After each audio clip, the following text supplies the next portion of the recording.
ఈ సాయంకాలపు వేళలో స్త్రీల సమాజంగా మనం చేరి మనము గత కొన్ని వారములుగా ధ్యానం చేస్తున్న మాటలు మనం చూద్దామండి. పరమగీతము 2వ అధ్యాయము 4వ వచనం మనం చదువుకుందాం. పరమగీతము 2వ అధ్యాయము 4వ వచనం చదువుకుందాం. అతడు నన్ను విందుశాలకు తోడుకొని పోయెను, నా మీద ప్రేమను ధ్వజముగా ఎత్తెను. మరి ఒక మారు చదువుకుందామండి.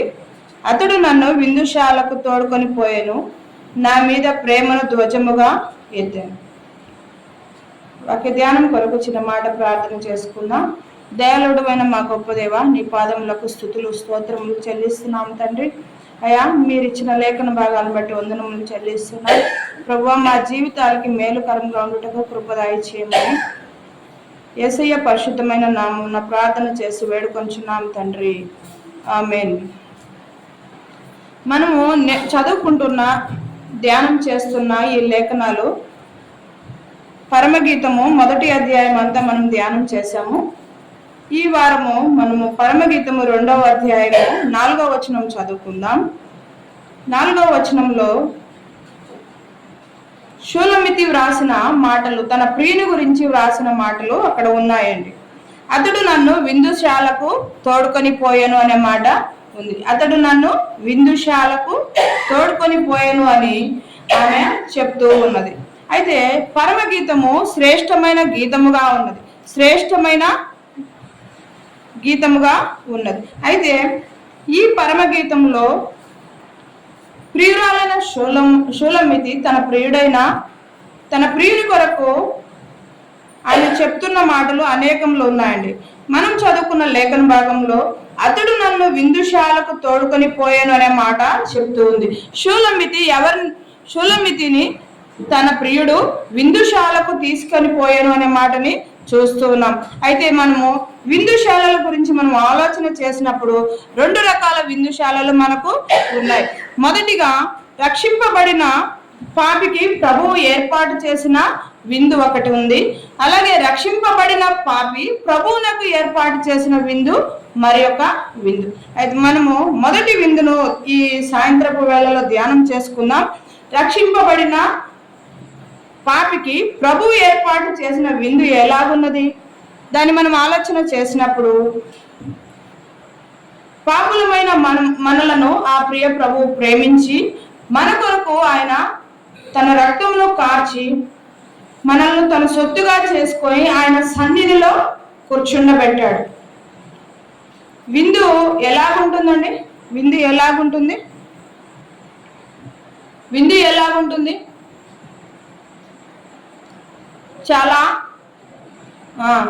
చాలా గొప్పగా ఉంటుంది కదా. అయితే ఆ విందులో శ్రేష్టమైన ఆహార పదార్థాలు ఉంటాయి. రాజు మనల్ని విందుకు పిలిచాడు అంటే శ్రేష్టమైన ఆహార పదార్థాలు అక్కడ మనకు ఇస్తూ ఉంటాడు. అయితే ప్రియ ప్రభువు మన రాజు మనకు ఈ విందుశాలలో అనగా ఆయన సన్నిధిలో ఎలాంటి విందును ఇస్తూ ఉన్నాడు. ఎలాంటి విందును అంటే అది శ్రేష్టమైన విందును చేకూరుస్తున్నాడు. అయితే ఒక మాట చూద్దాం. లూకా సువార్త 15వ అధ్యాయము 22వ వచనాన్ని మనం చదువుకుందామండి.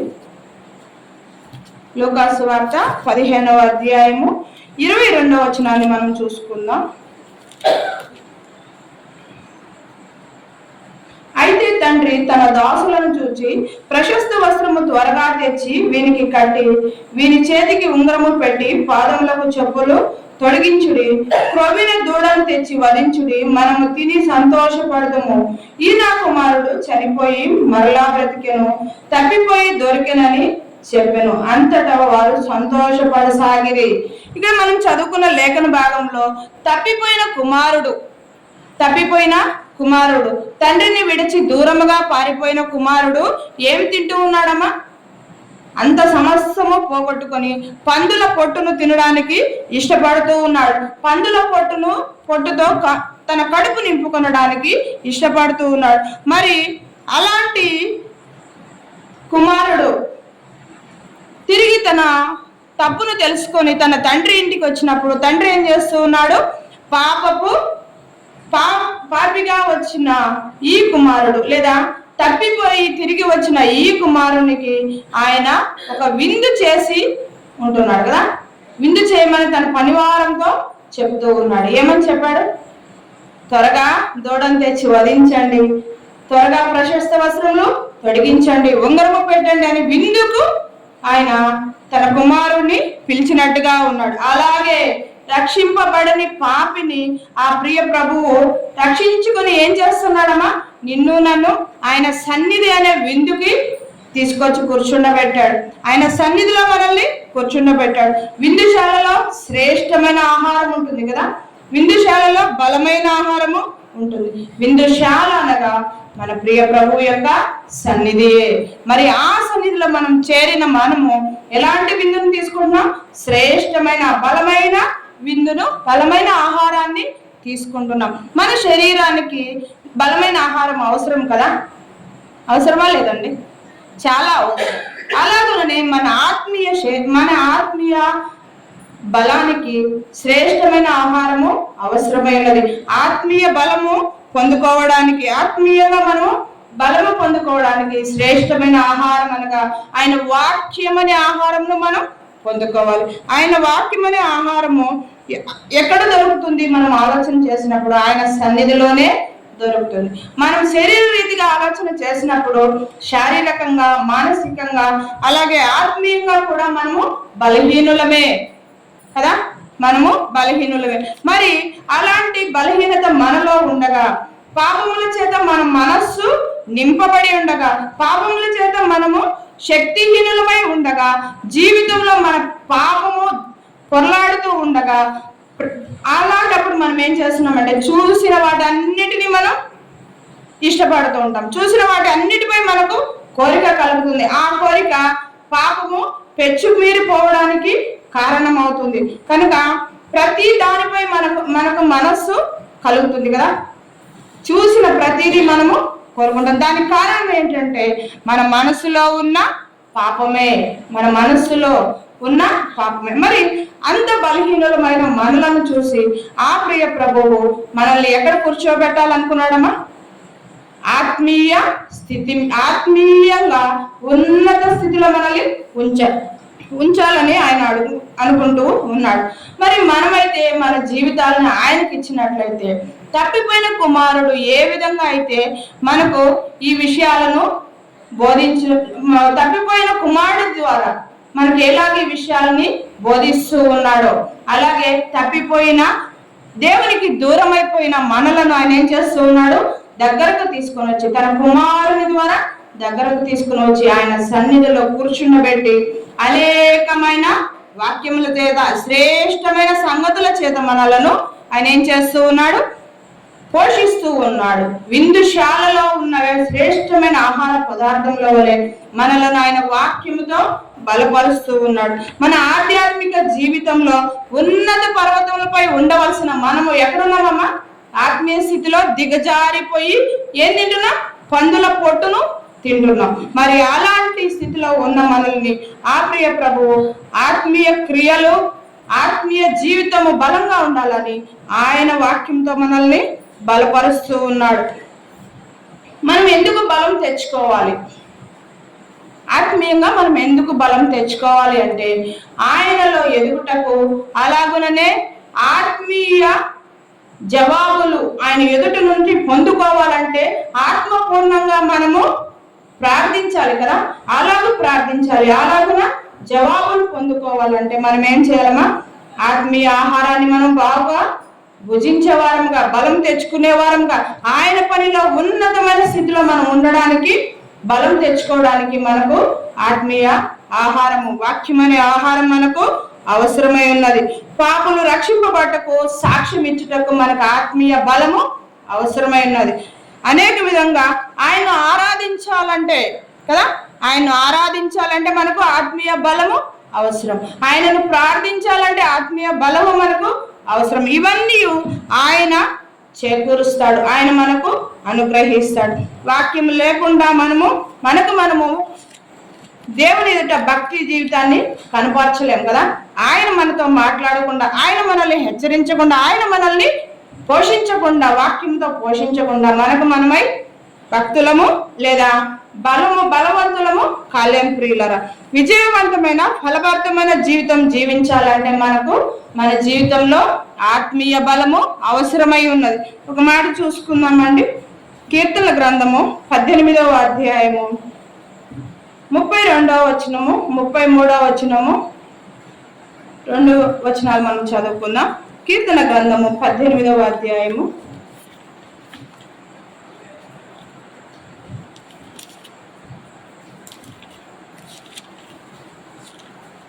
32, 33 వచనాలు మనం చూద్దాం. సహాయకరంగా చదవండి ఎవరైనా.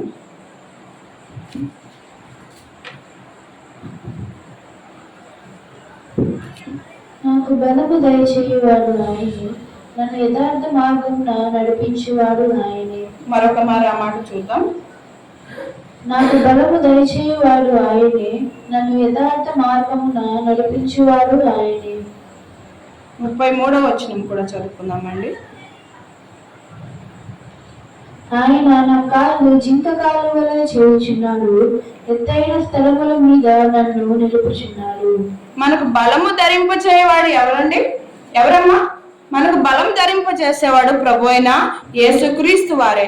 ఆయన మనకు బలము ధరింప చేయడానికి సిద్ధముగా ఉన్నాడు. కీర్తనకారుడు అంటున్నాడు, నాకు బలము ధరింప చేసేవాడు ఆయనే అని అంటూ ఉన్నాడు. అంత మాత్రమే కాదు కానీ నన్ను యథార్థ మార్గముగా నడిపించువాడు ఆయనే. మనల్ని యథార్థమైన మార్గంలో నడిపించేవారు ఎవరమ్మా?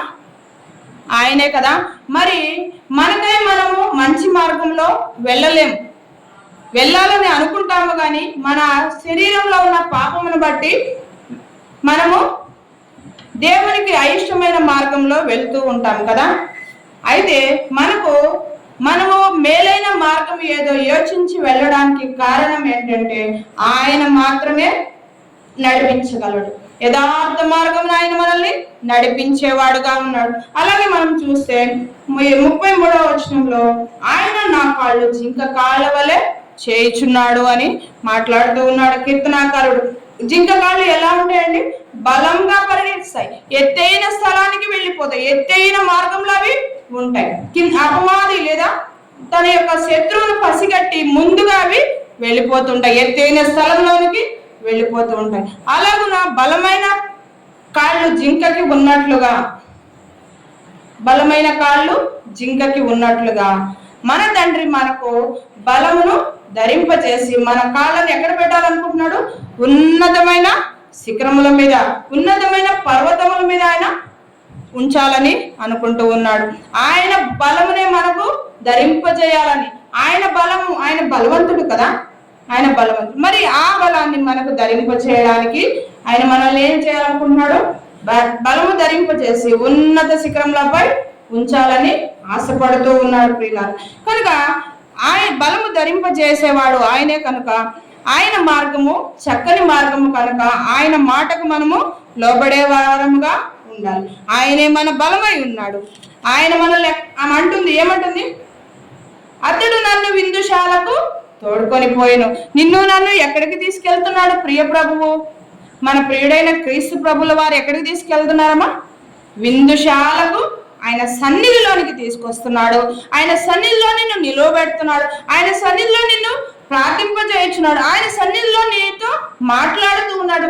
ఆయన సన్నిధిలో నిన్ను నీ మార్గములను చక్కబరుస్తూ ఉన్నాడు. అంత మాత్రమే కాదు కానీ నీ పాదములను ఉన్నత శిఖరములపై ఎత్తైన ఆలోచనలతో, ఉన్నతమైన తలంపులతో నిన్ను ఉంచాలని ఉంటున్నాడు. నీ మార్గంలో ఎక్కడికి వెళ్తున్నాయి? పాపానికి పరిగెడుతున్నా నీ మార్గంలో నీ కాళ్ళను ఆయన సరిచేసి నిన్ను ఎక్కడ పెట్టాలనుకున్నాడు? ఉన్నతమైన స్థలంలో ఆయన నిన్ను నిలపాలనుకుంటున్నాడు. మరి ఆయన మాటకు మనం తలంచే వారముగా ఉండాలి. మనందరము ఆయన మాటకు తల వంచి ఆయన బలమును పొందుకునే వారముగా ఉండాలి. అలాగున ఆయన బలం పొందుకున్నట్లయితే ప్రతి శోధనను జయించుకునే శక్తిని మనము ఆయన నుండి పొందుకోగలం. అది సైతాను క్రియలైనా సరే వాటిని ఎదిరించుటకు బలాన్ని మనము పొందుకోగలం. జీవితం అనే తుఫానులో ఎదురయ్యే ఒడిదుడుకులన్నిటినీ ఎదుర్కోవాలంటే ఈ ప్రభు అయిన ఆయన వాక్యం అనే బలము మనకు అవసరమై ఉన్నది. కనుక ఎలాగున్నాం? ఆయన వాక్యాన్ని అంగీకరిస్తున్నామా? వాక్యం మనకు వినబడుతూ ఉన్నప్పుడు వినుబుద్ధి కలిగి ఉన్నామా? ఆయన అంటూ ఉన్నాడు, ఆయన వాక్యం ఎలాంటిదంట? మన పాదములకు దీపము, మన పాదములకు త్రోవ చూపేది ఆయన వాక్యమై ఉండగా మరి అటువంటి వాక్యాన్ని మనము పొందుకునే వారముగా, ఆ వాక్య ప్రకారము బ్రతికే వారముగా ఉండాలి. ఒక మాట మనం చదువుకుందామండి. లూకాసు వార్త 15వ అధ్యాయము 16వ వచనం చదువుకుందాం. లూకాసు వార్త 15వ అధ్యాయము, సహాయకరంగా చదవండి. 15వ అధ్యాయము 16వ వచనం.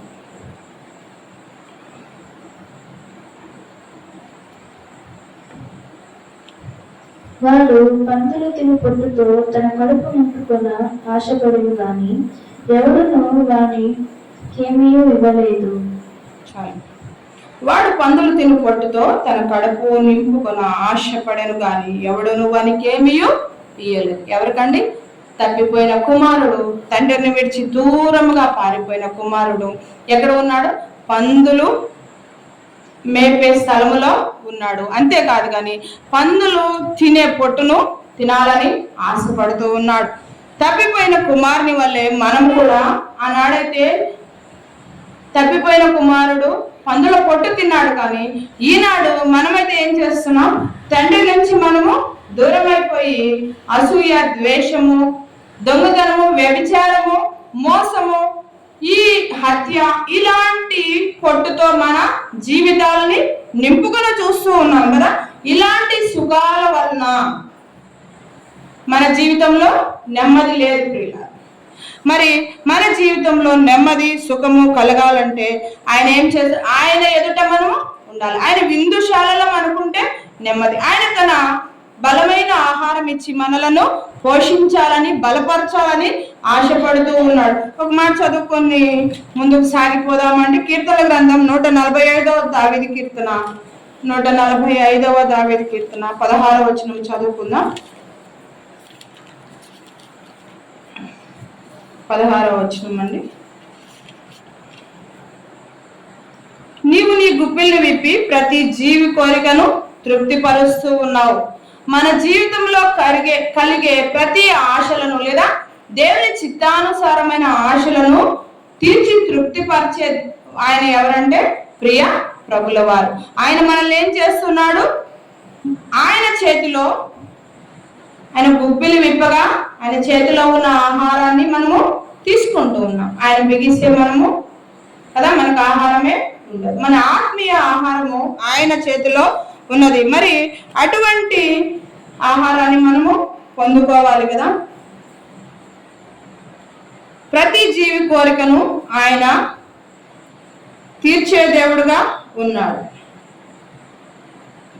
ఆయన గుప్పిలిలో మన కోరికలు తీర్చేవిగా ఉన్నాయి. మన ఆశలు కాదు కానీ, మన ఆలోచనలు కాదు కానీ, మన కష్టము, మన ఆలోచనలు, మన ఉపాయము వల్ల మన కోరికలు తీరవు. కానీ ఆయన ఇష్ట ప్రకారము, ఆయన చేతిలో ఉన్న, ఆయన అంటున్నాడు కదా, ఆయన గుప్పిలిలో ప్రతి జీవి యొక్క కోరికను అలాగున మనము ఆయన ఇచ్చే బలముపై మనము ఆధారపడాలి. ఆయన ఇచ్చే ఆహారముపై మనము మన సొంతగా బలం తెచ్చుకోలేము. మన సొంత నీతి వల్ల మనం బలం తెచ్చుకోలేము. మన సొంత కార్యాలు, పుణ్యకార్యాల వల్ల మనం బలము తెచ్చుకోలేము. కానీ కేవలము క్రీస్తు ప్రభు ద్వారా, ఆయన సన్నిధిలో దొరికే ఆత్మీయ ఆహారము ద్వారా మాత్రమే మనము బలము తెచ్చుకోగలం. ఈయనేం చేస్తున్నాడమ్మా? తప్పిపోయిన కుమారుడు పందుల పొట్టును తింటూ ఉన్నాడు. అది తినగోరుతూ ఉన్నాడు. నీవు నేను ఎక్కడున్నాం? ఏ పొట్టును మనం తినాలని ఆశపడుతున్నాం? ఎలాంటి జీవితాన్ని మనము కోరుకుంటున్నాం? ఆ ప్రియ ప్రభు కొరకు మనం జీవించే వారముగా, ఆయన ఇచ్చే శ్రేష్టమైన ఆహారంను మనము భుజించే వారముగా మనం ఉండాలి. చివరిగా ఒక మాట చూసుకొని ముగించుకుందామండి. కీర్తనల గ్రంథం 34వ దావీదు కీర్తన 8వ వచనం చదువుకుందామండి. 34వ దావీదు కీర్తన 8వ చరణం చదువుకుందాం. యెహోవా ఉత్తముడని రుచి చూచి తెలుసుకొనుడి, ఆయనను ఆశ్రయించు నరుడు ధన్యుడు. ఎవరండి ఉత్తముడు? ఈ లోకంలో ఉత్తముడు ఎవరు? ఆ ప్రియ ప్రభువే. ఆ ప్రియ ప్రభువుని మనము రుచి చూసి తెలుసుకోవాలి కదా. వాళ్ళు వీళ్ళు చెప్తే వింటాం కదా, యేసు ప్రభు ఇలాంటి వారు ఇలాంటి ఆశ్చర్య కార్యాలు చేశాడు అని మనము ఎవరైనా చెప్తే వింటాము. కానీ మన జీవితంలో అనేక సంఘటనల ద్వారా, అనేక మేలుల ద్వారా మనము రుచి చూచి తెలుసుకుంటున్నాం కదమ్మా. అలాగే మన జీవితంలో ఎన్నో ఆశ్చర్య కార్యాలు మన జీవితంలో జరుగుతూ ఉండగా ఆ ప్రియ ప్రభువు మన ఎడల చూపించే ఆ దయారసాన్ని మనం అనుభవిస్తూ ఉన్నాం. యెహోవా ఉత్తముడు అని రుచి చూడాలంటే ఏం చేయాలక్క? ఏం చేయాలమ్మా? ఎలా చేయాలో మనం రుచి చూడాలి కదా, ఆయనను అనుభవించాలి. ఆయన మనకు చేసిన ఆశ్చర్య కార్యాలను అనుభవిస్తే కానీ ఆ ప్రియ ప్రభువు ఇదిగో ఈ మేలు నా జీవితంలో చేశాడు అని నీవు చెప్పగలవు, అంతేనా? యేసు ప్రభు వారు అలాంటి ఆశ్చర్య కార్యాలు చేశాడంట, ఇలాంటి మేలులు వాళ్ళకు చేశాడంట అని మనం చెప్పుకోవడం కాదు, కానీ మన జీవితంలో ఆయనను రుచి చూచి యెహోవా ఉత్తముడు అని రుచి చూచి, అవును ఆ ప్రియ ప్రభు ఉత్తముడు, ఆ ప్రియ ప్రభు శ్రేష్ఠుడు, ఆ ప్రియ ప్రభువు 10,000 మందిలో గుర్తింపదగిన ఆమె అనింది కదా, అతడు నన్ను తన విందుశాలకు తీసుకుని పోయాడు. నిన్ను నన్ను కూడా ఆ ప్రియ ప్రభు తన సంఘములో తన సన్నిధిలో కూర్చుండబెట్టి విందు చేయాలని ఆశపడుతున్నాడు. మరి అటువంటి విందుకు మనము అర్హులమై ఉందుముగాక. ఈ కొద్ది మాటలు దీవించునుగాక. చిన్న మాట ప్రార్థన చేసుకున్నాం. దయగలిగిన మా రక్షక, నీ పాదములకు స్తుతులు స్తోత్రములు చెల్లిస్తున్నాం. మా కొరకు నా ప్రభువా, మీరు ఏర్పాటు చేసిన విందులో మేము ఉండుటకు, మీరు ప్రణాళిక ఏర్పరిచినందుకు వందనములు చెల్లిస్తున్నాం ప్రభువా. మాలో అయితే ఏ మంచితనం లేదు కానీ నా తండ్రి, మా ప్రభువా, మీరు మీ మంచితనంతో మీ ప్రేమతో మమ్మల్ని నాయన ప్రేమించి మీ విందుశాలలో భాగ్యమును మాకు ఇచ్చినందుకు వందనములు చెల్లిస్తూ, నాయన వాక్యం విరిచి వడ్డించినందుకు వందనములు చెల్లిస్తూ యేసయ్య ప్రభు పరిశుద్ధమైన నామమున ప్రార్థన చేసి వేడుకొంచున్నాం తండ్రి, ఆమేన్. అందరికీ వందనాలక్క.